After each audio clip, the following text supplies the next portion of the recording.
What Action News exclusive, a local woman has the most unbelievable story.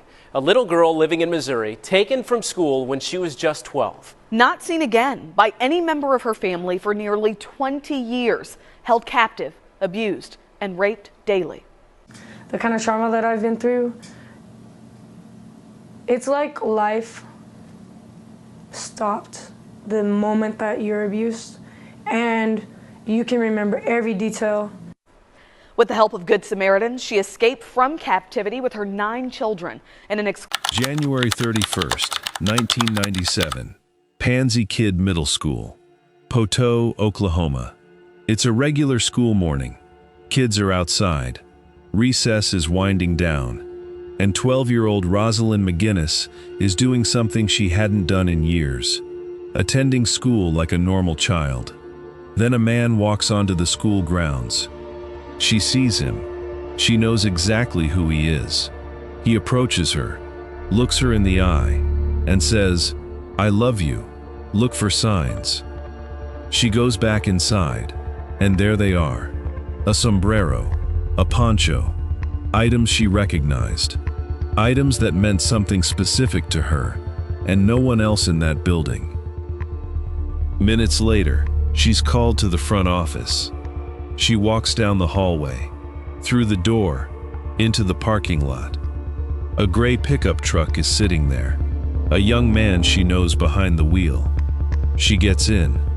The truck pulls away. And Rosalind McGinnis, 12 years old, red hair, blue eyes, 110 pounds, is gone. Here's what nobody at that school understood in that moment. The man who just walked her out wasn't a stranger. He wasn't a predator who had shown up out of nowhere. He had already spent years inside her home, inside her family, making himself impossible to leave. The question was never just who took her. The real question, the one that should keep you up at night, is how. How does someone become trusted enough to walk a child out of school in broad daylight and disappear her for 19 years? That answer starts long before that parking lot. Henri Piet didn't stumble into Rosalind's life. He engineered his way into it. And by the time she was 12 years old and sitting in that gray pickup, she had already known him for 3 years. To understand how that was possible, you have to go back. Rosalind McGinnis was born in 1984. She grew up with her parents, Gayla and Michael, and several siblings, part of her childhood in Kansas City, Missouri, before the family relocated to Oklahoma. She had a home, a family, a name that was hers. That's all you need to know, because what came next would strip every single one of those things away. It started at a park. Gayla met Henri Piet there. Their children played together. The families began spending time together. Playdates, sleepovers, weekend visits. Nothing about it looked alarming from the outside. Piet was deliberate about how he presented himself. He quoted the Bible. He talked about family values, about discipline, about raising children the right way. Gayla was religious. The alignment felt genuine. He promoted his views on physical punishment, framing it as structure, not harm. As Gayla and Michael's marriage deteriorated, Piet stepped into that space. He became a father figure to Rosalind and her brothers. Trusted, familiar, present. He didn't break into their lives. He was invited in. And then, during one of those sleepovers, Rosalind was 9 years old. Piet sexually assaulted her. She didn't tell her mother. Not because she didn't want to. Not because she didn't want to. Because a previous disclosure of abuse by a half-brother had already gone nowhere. She had told the truth once. It wasn't believed. She was 9 years old, and she had already learned what happened when she spoke. That silence wasn't weakness. It was the first consequence of a system that had already failed her. As Piet's grip on the household tightened, the outside world began to notice. Authorities in Springfield, Missouri, flagged signs of physical abuse. Piet's response was immediate. He told Gayla that if the full truth came out, she would be the one blamed. Then he moved them. That became the pattern. Every time the outside world got too close, a neighbor, a social worker, a school official, Piet packed the family up and vanished. Across multiple states, into Mexico, into Guatemala. The family lived in tents. They survived by begging. The children were kept out of school. No fixed address. Not because they were poor, because Piet needed them invisible. But there is one detail from this period that most people never hear about. While Rosalind was 11 years old, Piet conducted a private ceremony, officiated by his own son, in which he declared Rosalind his wife. He wasn't just controlling her. He was building a psychological reality designed to make her believe she belonged to him, before he ever took her anywhere. The family eventually settled in Wagoner, Oklahoma. Child Protective Services became involved. Gayla and the children were placed in a domestic violence shelter in Poteau, Oklahoma. And for the first time in years, Rosalind was enrolled in school. She had a brief window of something that looked almost normal. Piet was not going to let that stand. Recess. January 31st. The school grounds. The familiar face. The message. The signs. The office. The hallway. The door. The parking lot. The gray pickup. Tobias Piet, Henri's son, behind the wheel. She gets in.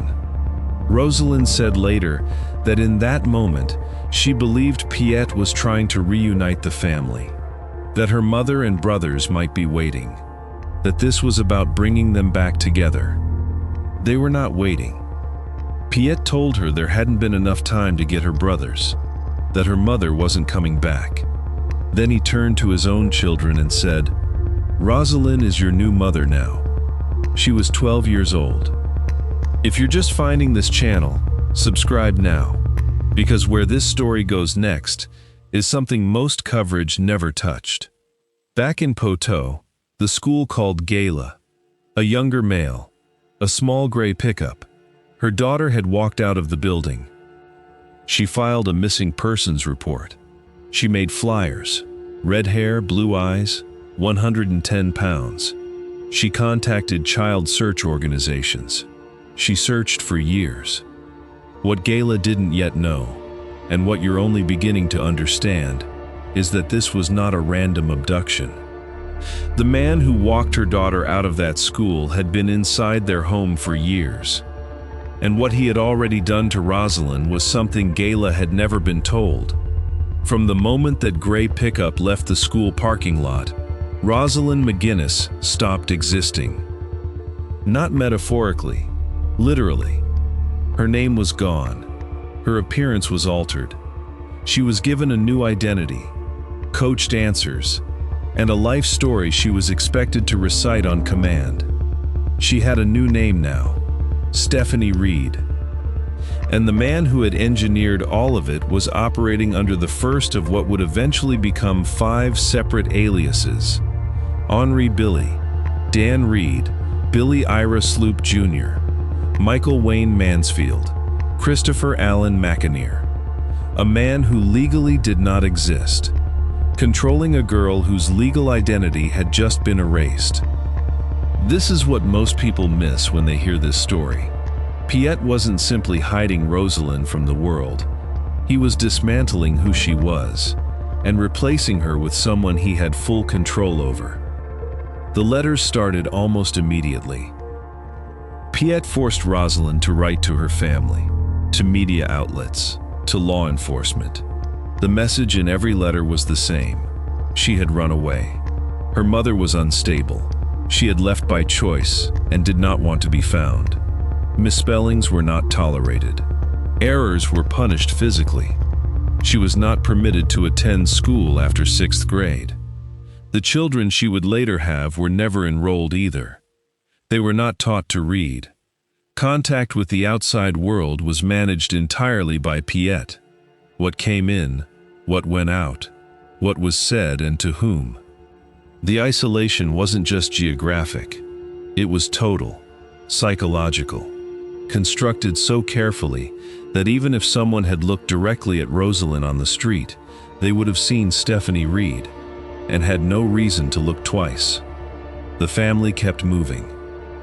Every time Rosalind might have been noticed, every time stability started to form around them, they were gone, across states, into Mexico, into Guatemala, back again. The pattern never changed.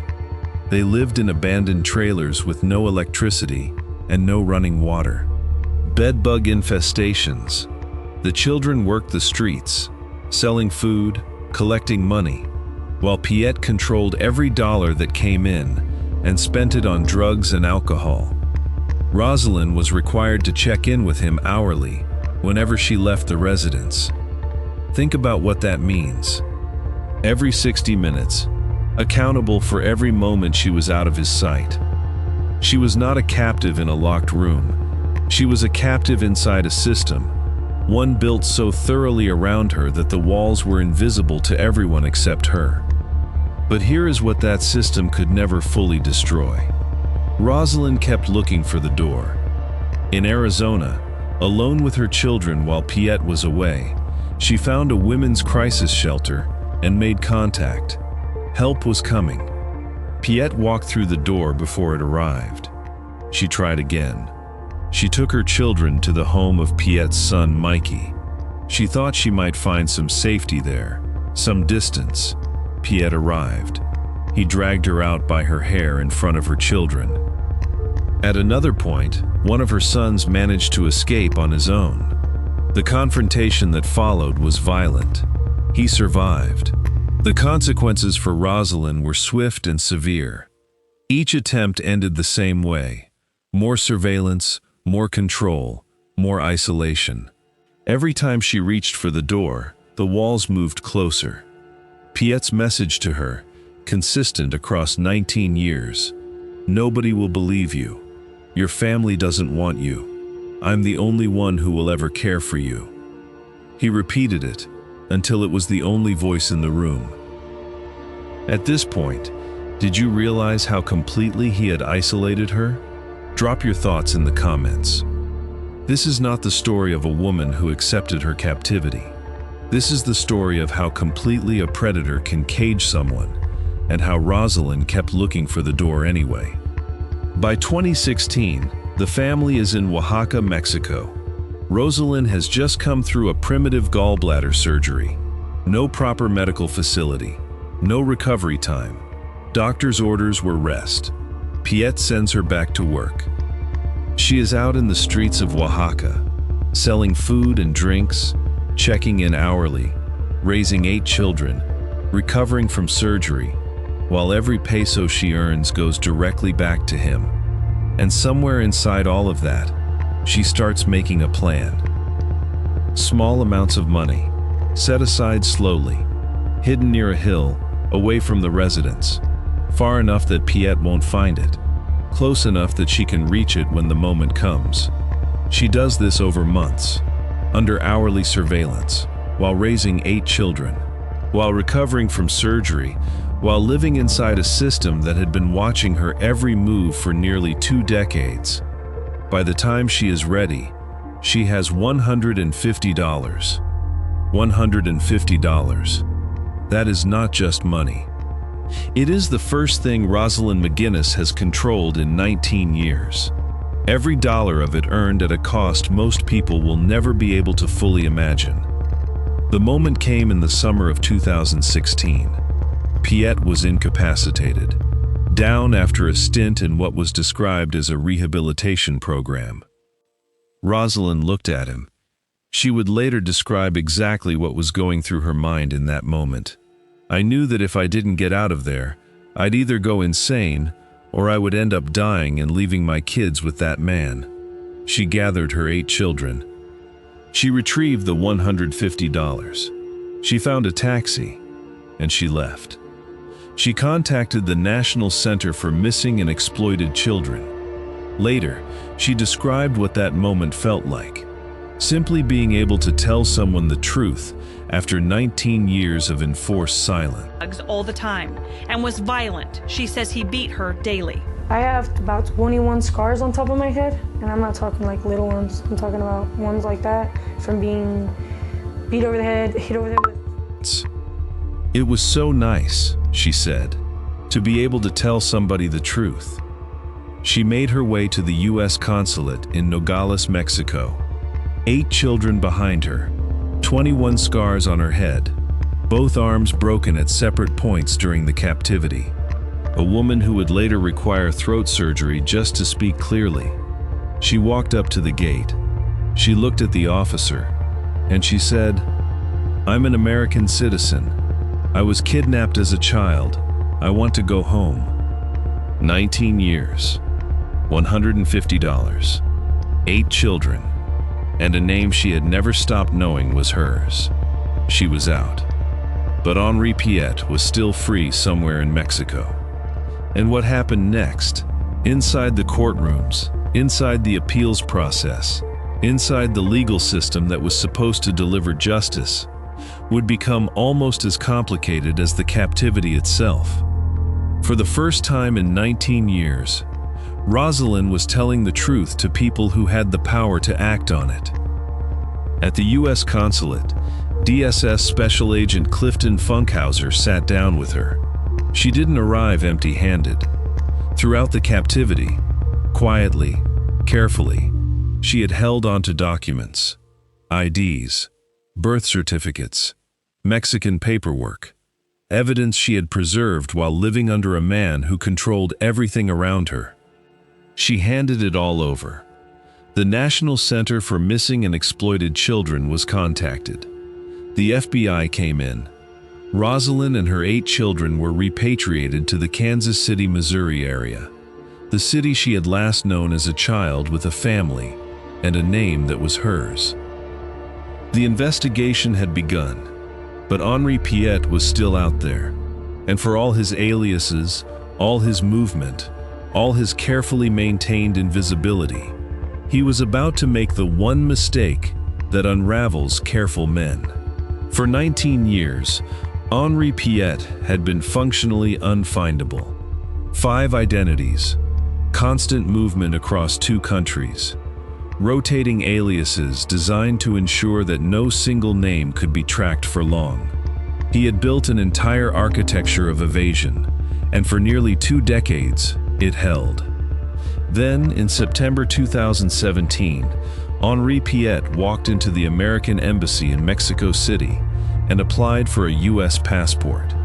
The reported reason: to access Army pension checks. That single bureaucratic act gave investigators something they hadn't had in 2 decades: a location. FBI agents and Mexican authorities coordinated. Piet was located in Oaxaca, the same city Rosalind had finally escaped from, and arrested. In October 2017, his plane landed in Dallas, Texas. DSS agents were waiting on the tarmac. The man who had spent 19 years being invisible was in handcuffs. Rosalind released a public statement. She didn't perform relief. She named it precisely. Relief is such a small word in comparison to how I feel. Knowing that the man who physically took 22 years from me has been captured makes today one of the most pivotal times of my life. Piet, speaking to media after his arrest, said, "Most of it are lies. I never raped any children. I made love to my wife. We were married." She was 12 years old when he took her. The federal trial opened in 2019 in the Eastern District of Oklahoma.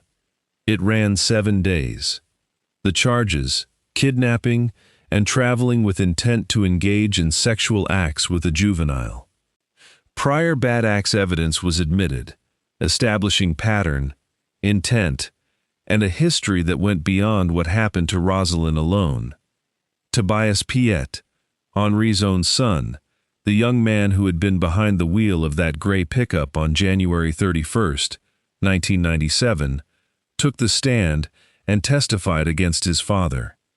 Rosalind testified, She described 19 years with a precision that a courtroom had no framework to fully absorb, tied to beds, chained to poles, the cycle of violence and control that never paused, never softened, never ended.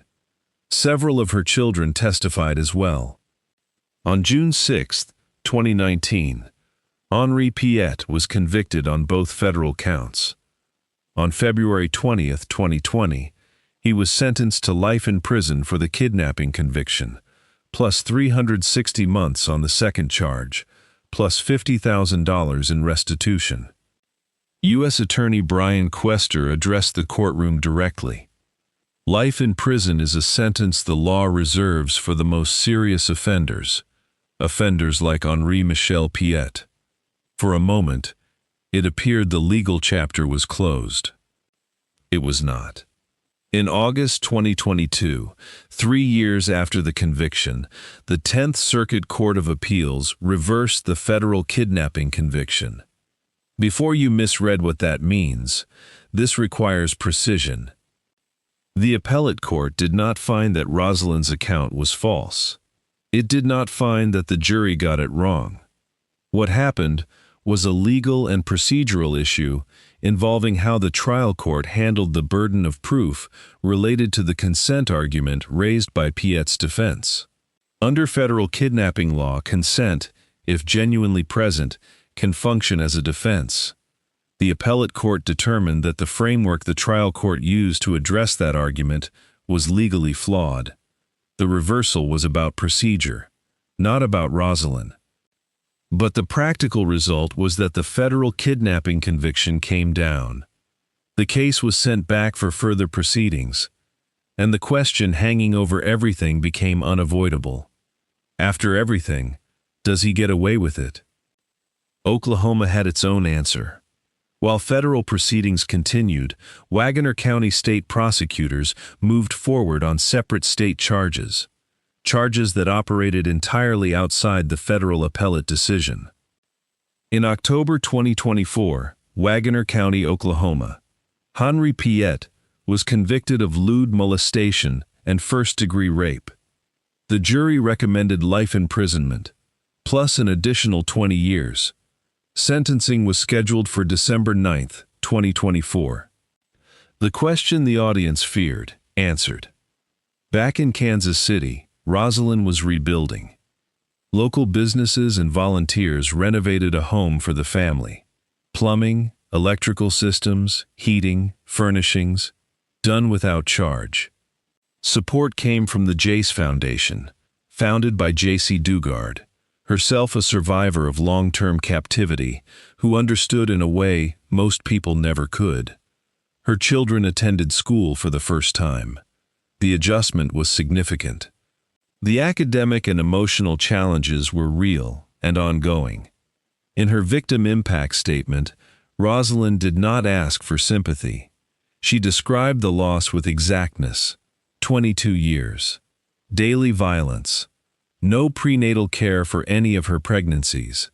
No autonomy over a single decision. Complex PTSD, depression, insomnia, and anxiety that did not disappear the moment she walked out of Mexico. Her own words, "I began learning to make independent decisions only after my escape at age 32. The 12-year-old girl who walked out of a school building and into a gray pickup truck. The woman who spent 19 years being told nobody would believe her. The mother who secretly saved $150 while living under hourly surveillance. The woman who walked out of Mexico with 8 children and told the truth to people who finally listened. Henri Piet's imprisonment could never return the years he took from her, but he could never take them from anyone else. That is who Rosalind McGinnis is. If this story stayed with you, share it. Put it on your page. Send it to someone. Post it to your story. Rosalind's case went cold for 19 years, partly because not enough people were paying attention. Subscribe if you want to stay with stories that deserve to be heard. And tell me, what does justice actually look like after 22 years were taken from someone? Leave your answer below. I read every single one.